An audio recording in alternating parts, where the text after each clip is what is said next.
दरम्यान तिकडे नाशिक ग्रामीण पोलीस ऍक्शन मोडवर आलेत। सोशल मीडियावर दहशत माजवणाऱ्या गुंडांवर कारवाई करण्यात आली। आक्षेपार्ह मजबूर टाकत दहशत निर्माण करण्याचा प्रयत्न करणाऱ्यांना आता धडक कारवाई केली आहे। पोलिसांकडून आता गुंडांविरोधात धडक कारवाई करण्यात आली आहे। सोशल मीडियावर दहशत माजवणाऱ्यांवर आता धडक कारवाई झाली आहे।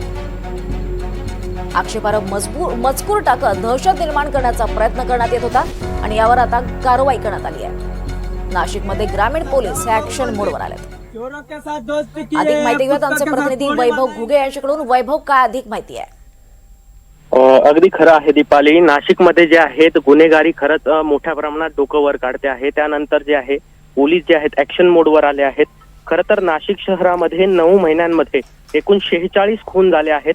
त्यामध्ये 11 गुन्ह्यांमध्ये जे आहेत 18 अल्पवयीन मुलांचा समावेश होता। त्यानंतर पोलिसांनी जे आहे ती कंबर कसली आहे गुन्ह्यांविरोधात। आता खरं तर बघायला गेलं तर विशे चौकातील जो गोळीबार प्रकरण होता त्या देखील काल रात्रीच त्या आरोपीला अटक करण्यात आली आहे। अजय बागुल असं आरोपीचे नाव आहे।